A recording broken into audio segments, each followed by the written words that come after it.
চোখের পাপ থেকে বেঁচে থাকার উপায় কি? চেষ্টা করবেন, চোখ ঘুরিয়ে নেবেন, মোবাইল বড় ব্যবহার করবেন না, এটা সহজ পথ।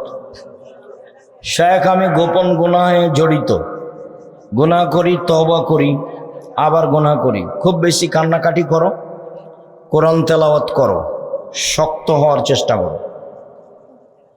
যখনই তুমি আবার জড়াতে যাচ্ছ তখনই বলো যে শয়তান চলে এসেছে, শয়তান চলে এসেছে।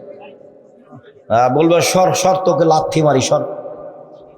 আর বলবে আজিজ, আমাকে আশ্রয় দাও। আজিজ, আল্লাহর একটা নাম কি? আজিজ। আজিজ, তুমি আমাকে আশ্রয় দাও, পরাক্রমশালী।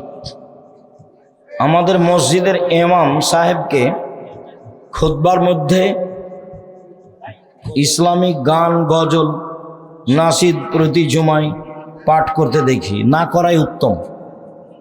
নাসিদ তো এমনি অনেকটাই মসজিদে বলাই যায় না, তারপরেও হয়তো ইসলামী বলা গেলেও খুতবার সময় বলবেন না।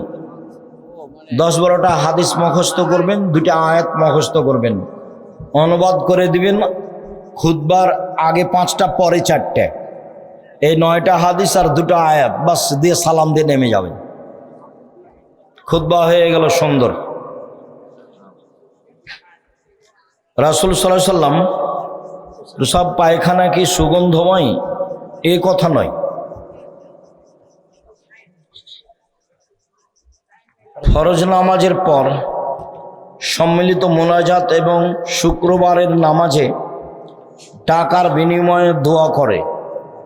জুমার দিন যে টাকার দিয়ে দোয়া চাওয়া হয়, এই কথা এটা ঠিক নয়, এটা বন্ধ করতে হবে। জুমার দিন মসজিদে টাকা দিয়ে দোয়া চাই, সবাই মিলে দোয়া করে, এটা নয়। দান করেন। দানের সবচেয়ে বড় পথ হলো পানির ব্যবস্থা করা, অসহায় পরিবারে, মাদ্রাসা, মক্তবে।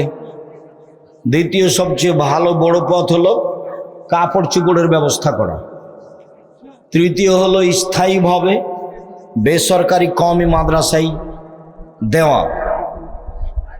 আমরা বগুড়াতে অচিরেই সাবগ্রামে জমি কিনা আছে অনেকখানি, এখানে আমরা প্রতিষ্ঠান আরম্ভ করছি জামিয়া সালাফিয়া নামে। ইনশাল্লাহ যোগাযোগ রাখবেন, আমরা আপনাদের পাশে থাকার চেষ্টা করছি খিদমতে ইনশাল্লাহ। মসজিদগতভাবে, মাদ্রাসাগতভাবে, মক্তবগতভাবে, কর্জা হাসানাভাবে অসহায় মানুষের পাশে দাঁড়ানো হিসাবে মিডিয়ার মাধ্যমে, পত্রিকার মাধ্যমে চেষ্টা চালিয়ে যাচ্ছি।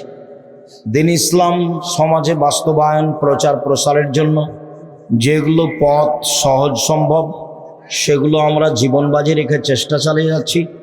আমরা আপনাদের আন্তরিকভাবে দোয়া করার জন্য অনুরোধ জানাচ্ছি।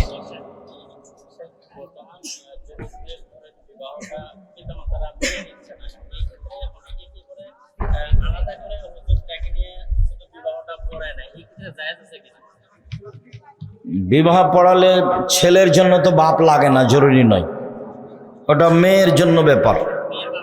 পরিবেশ যদি ছেলের পিতা নিজে থেকে বিবাহ না আদায় তো ছেলে বিবাহ করতে পারে, কোনো সমস্যা।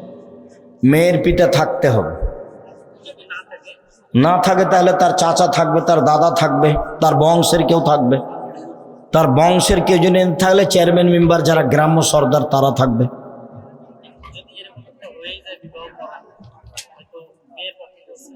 আবার বিবাহ পড়াতে হবে, কোর্টের বিবাহ বাতিল, আবার পড়াতে হবে। কাজী অফিসে বিবাহ বাতিল, আবার পড়াতে হবে। বাপ লাগবেই। বাপ মারা গেলে তার চাচা, না হলে তার দাদা, না হলে তার বংশের কেউ। কেউ যদি বংশের না থাকে তাহলে সামাজিক দায়িত্বশীল। 7 দিন পার হয়ে গেলে আকিকা নেই, গেছে। শুক্রিয়া, জাযাকুমুল্লাহ খাইর। আমি আমার বাপ নিরক্ষর মানুষ, আমাকে শিক্ষা দেওয়ার ব্যাপারে যা চেষ্টা করেছেন, নিরক্ষর মানুষ যা চেষ্টা করেছেন সেটা আলহামদুলিল্লাহ। বলতেন যে বেটা, তোমাকে যদি জমি চাষ করে খেতে হয় তাহলে আমার মরার পরে, আমি বেঁচে থাকবো তখনও তোমাকে পড়া বাদ দিয়ে কাজ করে খেতে হবে, এইটা আমি করব না। আমরা জমিতে যেতে চাইলে আমার আব্বা যেতে দিতেন না, গরু একটা খোঁটা, বোঝেন কি না, একটা খুঁটিতে বাঁধা আছে। তা আমরা যদি এই খুঁটি থেকে ওখানে নিয়ে যেতে চাইতাম, তো আমার আব্বা বলতেন, না বেটা আমি ওটা করব, ওটাও যদি তোমাকে করা লাগে তাহলে আমার পরে। আমার আব্বা কৃষক মানুষ, তো আমার আব্বা চাইতেন যে আমরা পড়াশোনা করে কিছু শিখব।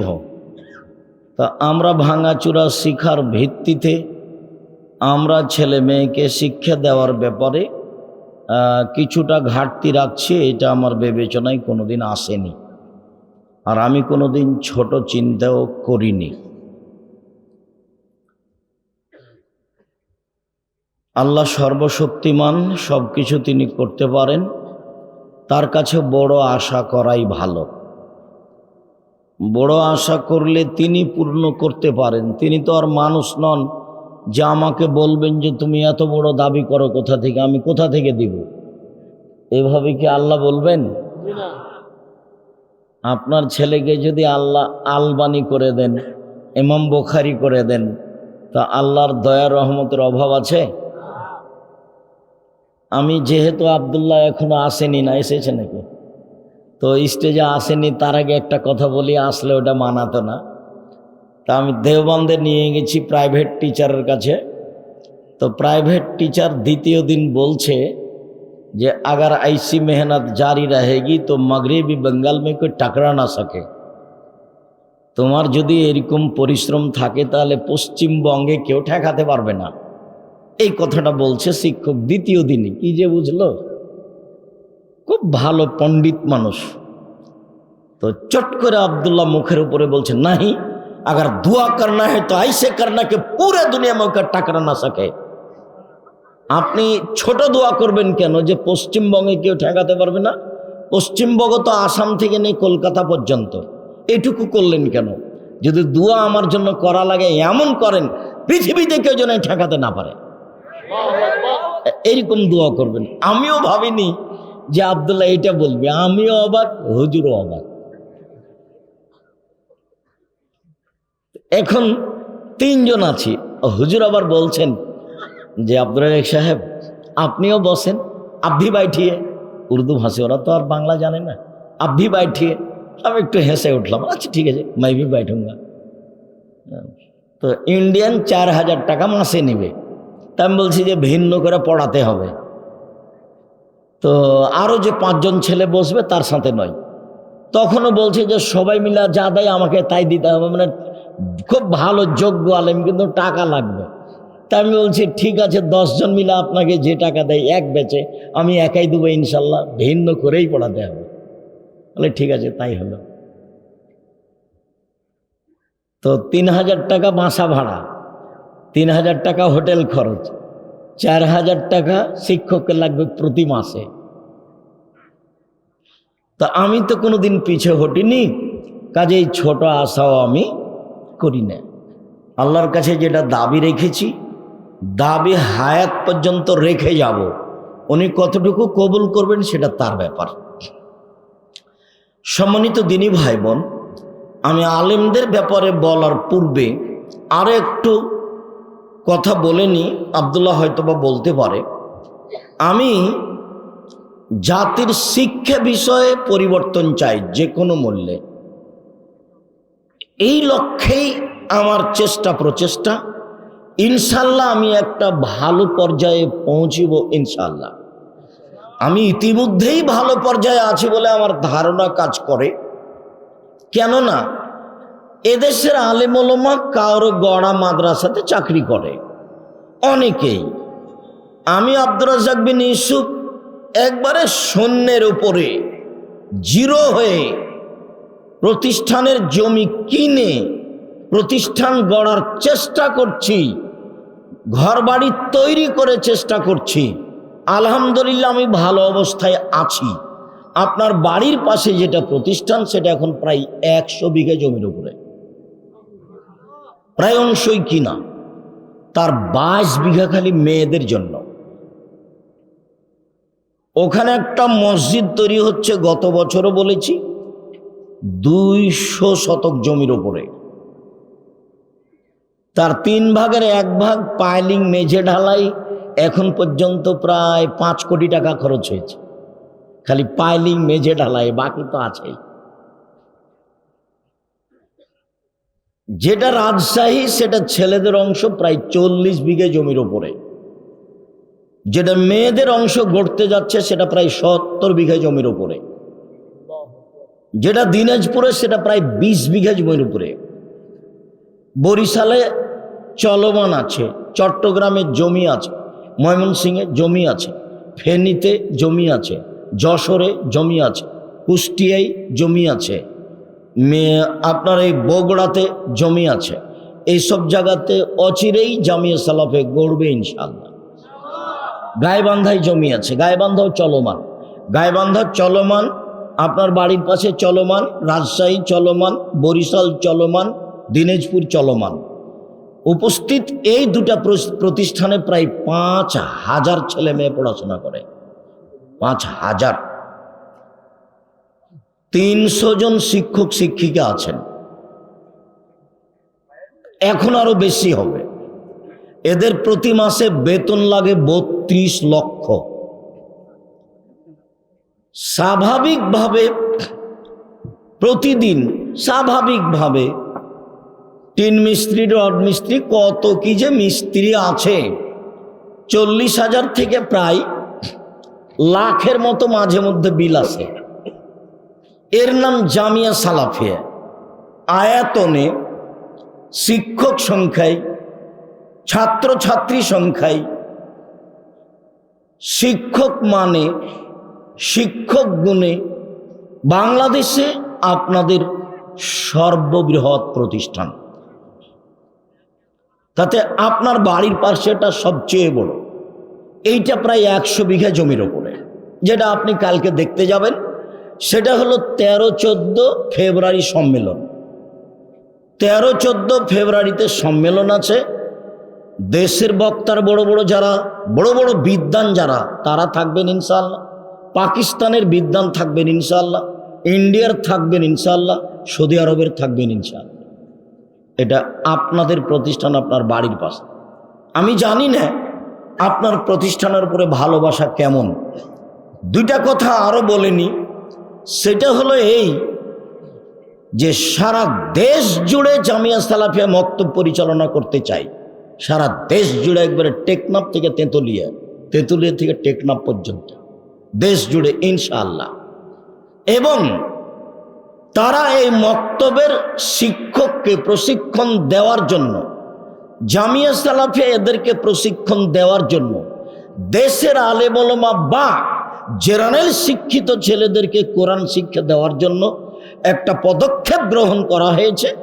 ফ্রিতে রাজশাহী যাবেন প্রশিক্ষণ নেওয়ার জন্য, ফ্রিতে আসবেন, ফ্রিতে খাবেন, বই পুস্তক ফ্রি, যাওয়া ফ্রি, আসা ফ্রি, থাকা ফ্রি, খাওয়া ফ্রি, বই পুস্তক ফ্রি। এটা আপনাদের জামিয়া সালাফের ফলাফল। তবে রাজশাহীতে এটা আপনারা ব্যবস্থা করছেন, তাই মনে রাখা ভালো হবে। জামিয়া সালাফিয়া কোনো বৈদেশিক পয়সা দিয়ে চলে না, জামিয়া সালাফিয়া কোনো সংস্থা দিয়ে চলে না, জামিয়া সালাফিয়া কোনো বিত্তশালী দিয়ে চলে না, জামিয়া সালাফিয়া সরকারি অনুদানে চলে না। জামিয়া সালাফিয়া আমার আর আপনার 5,000, 10,000, 50,000, 2,000, 5 টাকা, 10 টাকা এই টাকা দিয়ে চলে। আপনারা কই, আমরা তো নরসিংদীর মানুষ, কবে যে দিয়েছি, আর কেউ দিয়েছে। আমি নরসিংদীর হয়ে যদি না দিই তো নারায়ণগঞ্জের দিয়েছে, নইলে গাজীপুরের দিয়েছে, চলছে তো। আর বিশাল আকৃতিতে চলছে, অবাক হবেন। আলহামদুলিল্লাহ, অবাকের যেটা ফলাফল সেটা আলহামদুলিল্লাহ। সারা দেশ জুড়ে মক্তব পরিচালনা করতে চাই জামিয়া সালাফিয়া আর দাওয়ায়ে আল্লাহর মাধ্যমে। সারা দেশ জুড়ে জামিয়া সালাফিয়া করতে চাই ইনশাআল্লাহ। এই ব্যাপারে প্রাণপণে চেষ্টা চলছে।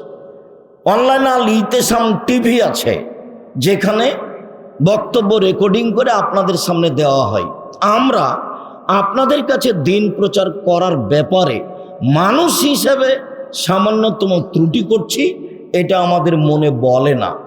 আমি আব্দুর রাজ্জাক বিন ইউসুফ সাধারণ মানুষ হিসাবে আপনি আমার দিনী ভাই হিসাবে, আপনি আমার দিনী বোন হিসাবে, যেটা আমি জোরালো আপনার কাছে দাবি রেখেছি, প্রতি বছর বলছি, সেটা হলো 1 নম্বর একটু দোয়া করতে হবে, আল্লাহ তুমি জামিয়া সালাফে কবুল করো, জামিয়া সালাফের কাজ কর্মকে তুমি কবুল করো।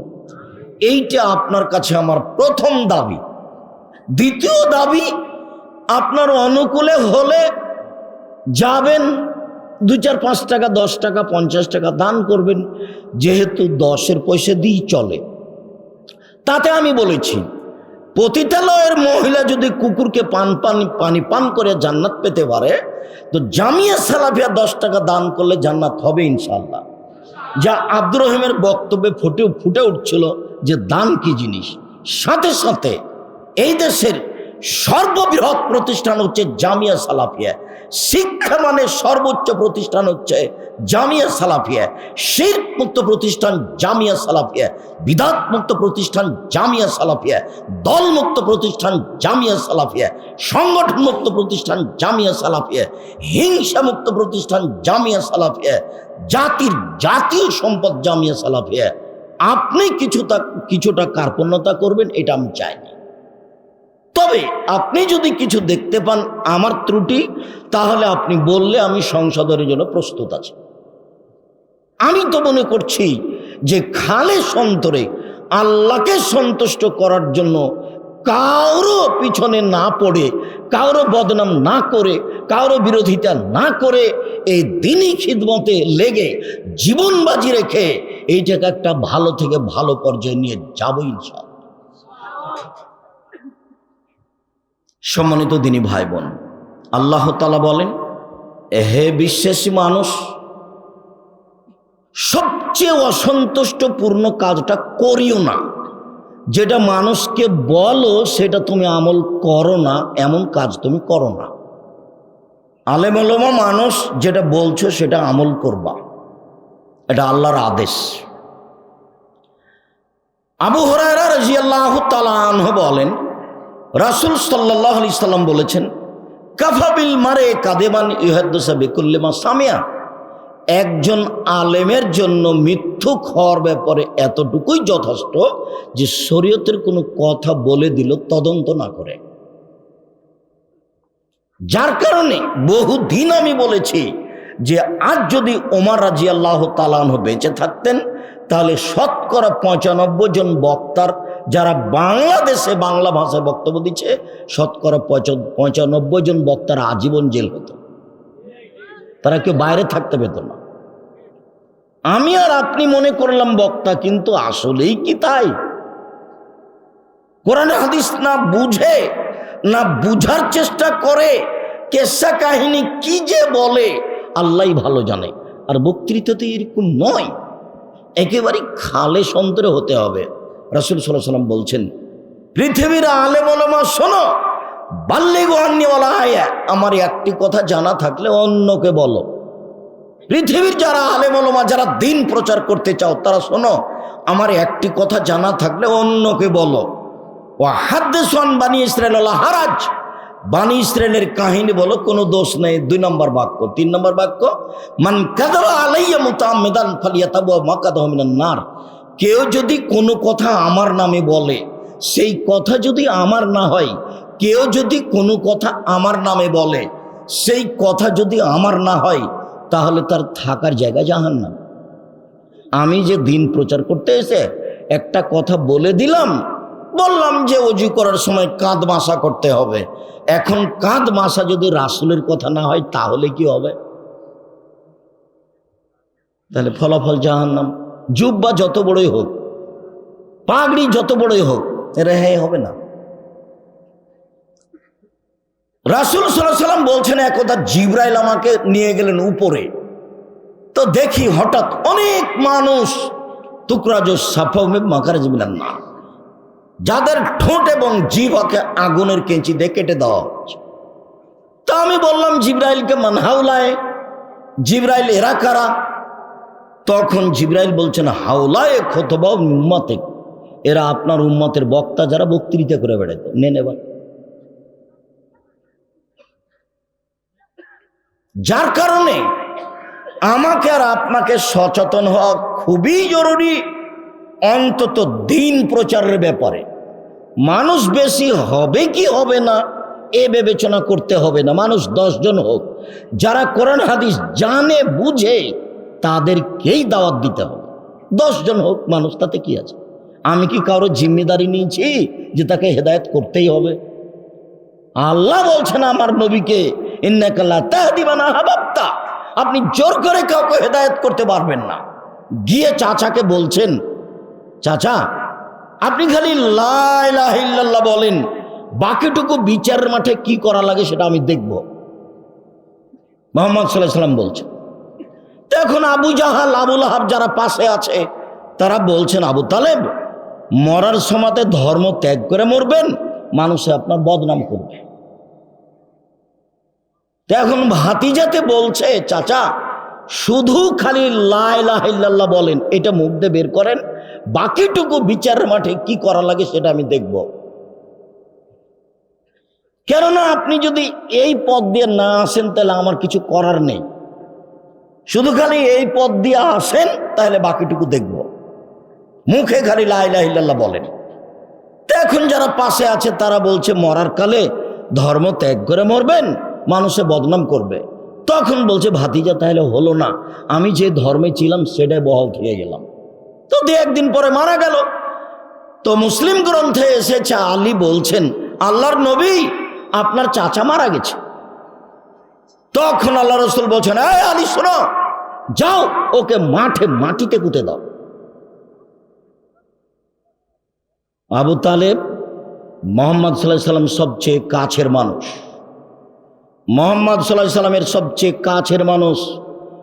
রাতে দিনে সকালে সন্ধ্যায় সুবিধায় অসুবিধায় সর্বদা যিনি দেখেছেন তিনি হচ্ছেন আবু তালেব, যার ছায়াতে আল্লাহর নবী চিরদিন থেকেছেন। সেই নবী বলছেন, আলী যাও তাকে মাটিতে পুঁতে দাও। উনি গেলেন না, মাটিতে পুঁতে দিতে গেলেন না। মানে হিন্দুকে জ্বালিয়ে নদীতে ভাসানো হবে না, হিন্দু মারা গেলে তাকে শ্মশান ঘাটে ফেলা হবে না, তাকেও কি করতে হবে? মাটিতে পুঁতে দিতে হবে। তবে তার জানাজা নেই, তার গোসল নেই, তার কাফন দাফন নেই, এমনি তাকে মাটিতে পুঁতে দিতে হবে। হাদিস বুখারী মুসলিম। যাও আলী ওকে মাটিতে পুঁতে দাও। যদি লা ইলাহা ইল্লাল্লাহ বলতেন তাহলে আমি দেখতাম। এখন আল্লাহ বলছেন, ইন্নাকা লা তাহদি মান আহবাবতা, মুহাম্মদ সাল্লাল্লাহু আলাইহি সাল্লাম আপনি ইচ্ছা করলেই কাউকে হেদায়েত করতে পারবেন, ব্যাপারটা এমন নয়। ইন্না আলাইনা লাল হুদা, কাকে আমি হেদায়েত করব সেটা আমার ব্যাপার। দিন রাত বক্তব্য শোনার পরে যদি আপনার পরিবর্তন না আসে তাহলে বুঝতে হবে ভাগ্য টলে গেছে। তাহলে কি বুঝতে হবে? ভাগ্য টলে গেছে। দোয়া করে একে ফিরিয়ে নিয়ে আসতে হবে। পৃথিবী সৃষ্টির 50,000 বছর পূর্বে ভাগ্য লিখা হয়েছে, এইটাকে কেটে নতুনভাবে লিখার একটাই পথ, দিন রাত দোয়া করা, কান্নাকাটি করা। তাহলে আল্লাহ যেটা লিখে রেখেছেন সেটা কেটে পরিবর্তন করে দিবেন। রাসূল সাল্লাল্লাহু আলাইহি ওয়াসাল্লাম বলছেন যে আমি স্বপ্নে দেখলাম একদা, লম্বা কথার একটা কথা, যে আমাকে 2 জন ফেরেশতা 2 হাত ধরে টেনে নিয়ে যাচ্ছে। দেখি একটা লোক চিত হয়ে শুয়ে আছে, আর পাশে একটা লোক পাথর দিয়ে তার মাথাকে ভেঙে চৌচির করে দিচ্ছে। মারলে দূরে ছিটকে চলে যাচ্ছে পাথরটা, আবার নিয়ে আসে, আবার মারে, আবার চলে যায়, আবার নিয়ে আসে, আবার মারে, আবার ছিটকে চলে যায়। আমি এক পর্যায়ে বললাম, বলো তো এটা ঘটনা কি? তখন তারা 2 জন বললেন, জিবরাইল আর মিকাইল 2 জন বললেন যে ইনি হচ্ছেন মাওলানা মানুষ, বলতো আমল করতো না।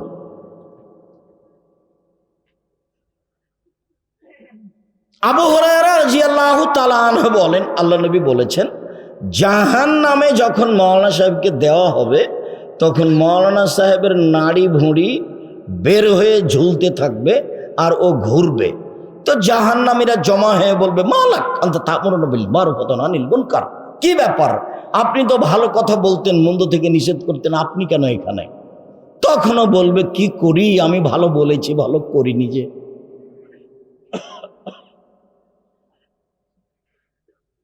রাসূল সাল্লাল্লাহু আলাইহি সাল্লাম বলেন, ইয়াকুনু মিন বাদি আইম্মা, আমার পরে এক শ্রেণীর আলেম মানুষের কাছে আলেম হয়ে আসবে, ইহতাদুনা বিগাইরি হাদিয়াতি, আমার আদর্শ ছাড়াই অন্য আদর্শ মানবে এবং প্রচার করবে।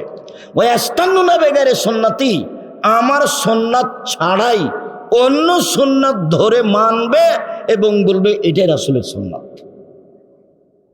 কুলুবুহুম কুলুবু শয়তান ফি জুসমানি ইনসান, ওর অন্তর হবে শয়তানের অন্তর, ওকে দেখে লাগবে মানুষ। নেন এবার হাদিস তো বুখারী মুসলিম। নিজে একটা আদর্শের কথা বলবে, আপনি অবাক হবেন। মাওলানা মানুষ কোরআন মাজিদ খুলে বলছে, দেখেন আল্লাহ বলছেন ভোট দিতে হবে। খ্রিস্টান আব্রাহাম লিঙ্কনের কাল্পনিক পদ্ধতি এটাই, এ হলে ইলেকশন, এটা কোরআনে থাকলো কি করে? আব্দুল্লাহর বক্তব্য আমরা যারা বিশ্ববিদ্যালয় থেকে সেসব বক্তব্য বিভিন্ন সময়ে শুনেছি, আমরা বিষয়টি খুব ভালোভাবে স্পষ্ট আছি। আজকে কি বিষয়ে অল্প সময় কথা হবে তা আমার জানা নাই, হয়তো বা আমরা বসে থাকলে সেটা বুঝতে পারবো যে কি বিষয়ে কথা হবে ইনশাআল্লাহ। তা আব্রাহাম লিঙ্কনের কাল্পনিক পদ্ধতি, যেই পদ্ধতিতে নির্বাচনে মেথর এ হতে পারে, প্রধানমন্ত্রী হতে পারে, মুচি প্রধানমন্ত্রী হতে পারে। চলে তুমি যে দড়িয়ে বেড়াও উমুকের চরিত্র ফুলের মতো পবিত্র, তোমার মাথায় কিছু আছে, গোবর আছে তোমার মাথায়, তুমি হিসাব পাও না?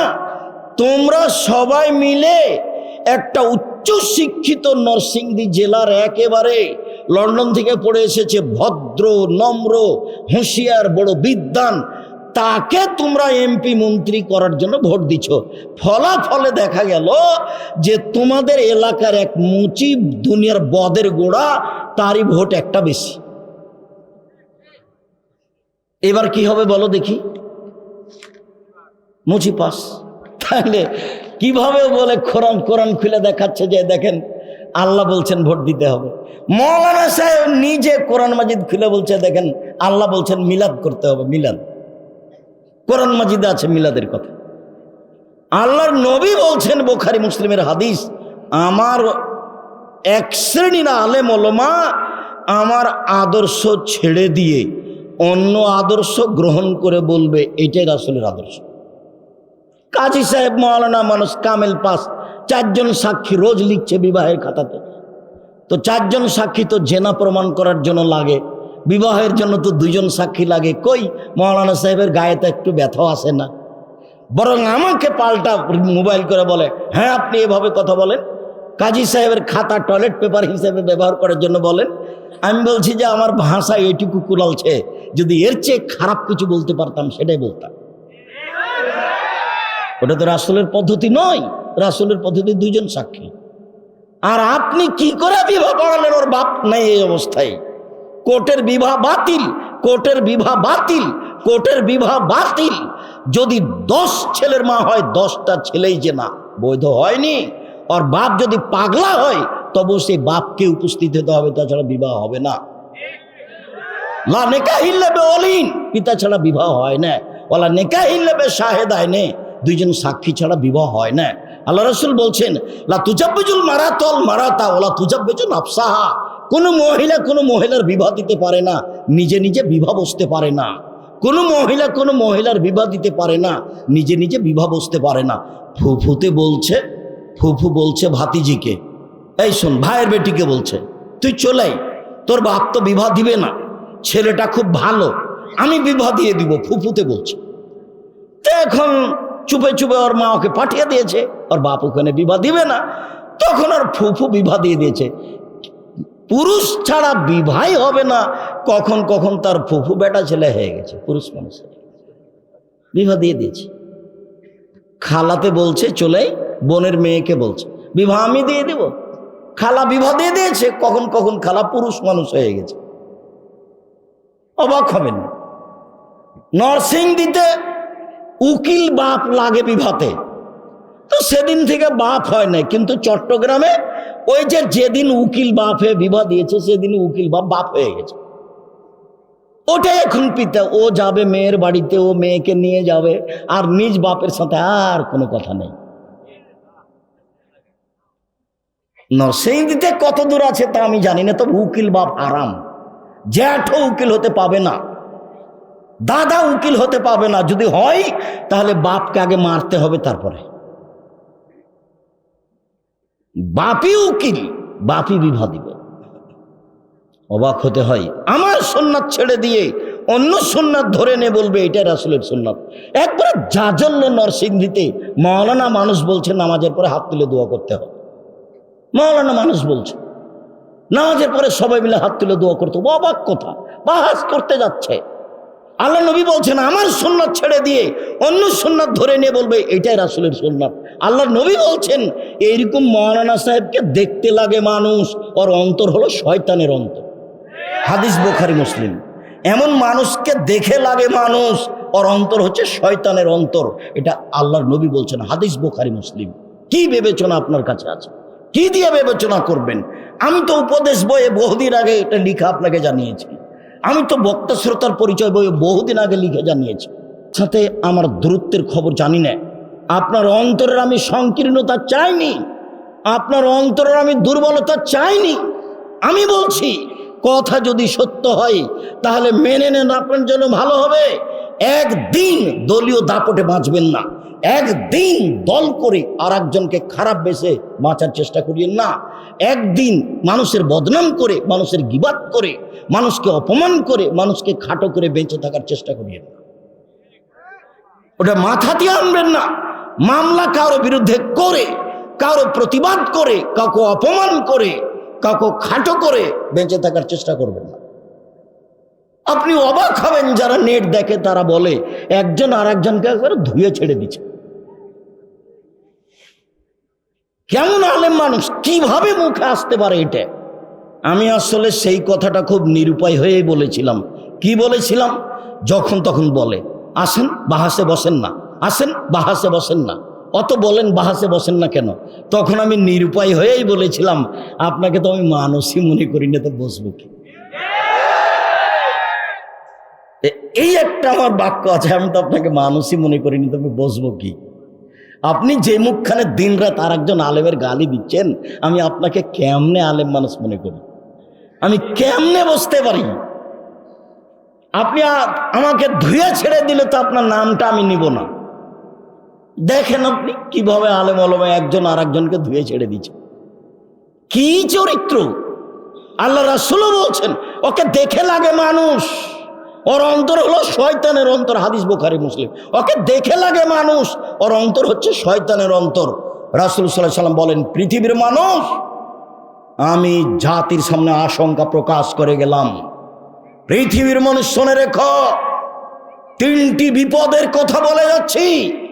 এক, আইম্মাতু মুজিল্লিন, হুজুর হবে ভ্রান্ত, হুজুর ধর্ম বেচে খাবে, হুজুর হবেন ভ্রান্ত, হুজুর ধর্ম বেচে খাবে। দুই, সাত্তাবদ কাবাইল মিন উম্মতিল আওফান, আমার উম্মত মূর্তি পূজা করবে। ঢাকার একজন লোক আমাদেরকে ভালোবাসে, ব্যবসায়ী ভালো। তা আমি একদিন তার কাছে গেছি, তো বলছে আমার আম্মাকে খুব ভালোবাসি, এই দেখেন আমি আমার আম্মাকে ভালোবাসি, তাই সুন্দর করে ছবি সাজগোজ করে রেখেছি। তখন আমি বলছি আপনি কুসন্তান। তো মনটা খারাপ হয়ে গেছে, আমি কুসন্তান মানে বলেন কি আপনি? তাহলে আপনার মায়ের ছবি কবর দিয়ে এসে ছিঁড়ে ফেলতে হতো, টুকরা টুকরা করে ছিঁড়ে ফেলে হাত তুলে আল্লাহকে বলতে হতো আল্লাহ আমার মাকে ক্ষমা করে দাও, তাহলে আপনি হতেন সুসন্তান। জনৈক কাজে এক এমপির কাছে গেছি, তো আমি সালাম দিই যে ভাইজান এই মূর্তিটা সরাতে হবে। তখন আমাকে বলছে আমি খাঁটি আহলে হাদিস। আমি মূর্তি পাশে থেকে মানুষ খাঁটি আহলে হাদিস কিভাবে, কেমনে হয়? আমি বলছি ভাইজান আসলে আমি অত বলতে চাচ্ছি না, যদি আপনি সরান তাহলে বসবো, যদি না সরান তো আমি গেলাম। আচ্ছা ঠিক আছে ঠিক আছে ঠিক আছে সরাচ্ছি। সম্মানিত দিনী ভাই বোন, আমি আসলে মূলত আপনার সামনে আফসোস প্রকাশ করলাম, যা আলেম ওলামাদের ঘটছে ঘটবে। আপনারা কোরআন হাদিস শোনেন আলেম ওলামাদের মুখে, নিজেরা যেন তৃপ্তি পান যে আলেম মানুষ যেটুকু বললেন বললেন, এইটা যেন আপনাদের হয়। আপনারা যেন খুব ভালো লাগছে তাই ঘন্টার ঘন্টা বসে আছি, দুই চোখের পানি ঝরছে, এমনটা যেন না হয়। যারা কোরআন এবং সহিহ হাদিস বলবে, সে যেই হোক না কেন, ছোট থেকে ছোট, বড় থেকে বড়, তাকেই সম্মান করে তাকে মূল্যায়ন করার চেষ্টা করবে। যে কোরআন হাদিস বুঝে, আল্লাহ তাআলা বলছেন তোমরা জানা মানুষের নিকটে জানো প্রমাণ সহকারে, এটা আল্লাহর আদেশ।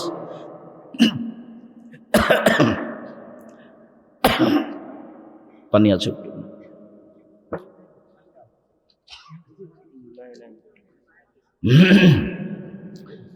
আল্লাহ বলছেন তোমরা জানা মানুষের নিকটে জানো প্রমাণ সহকারে।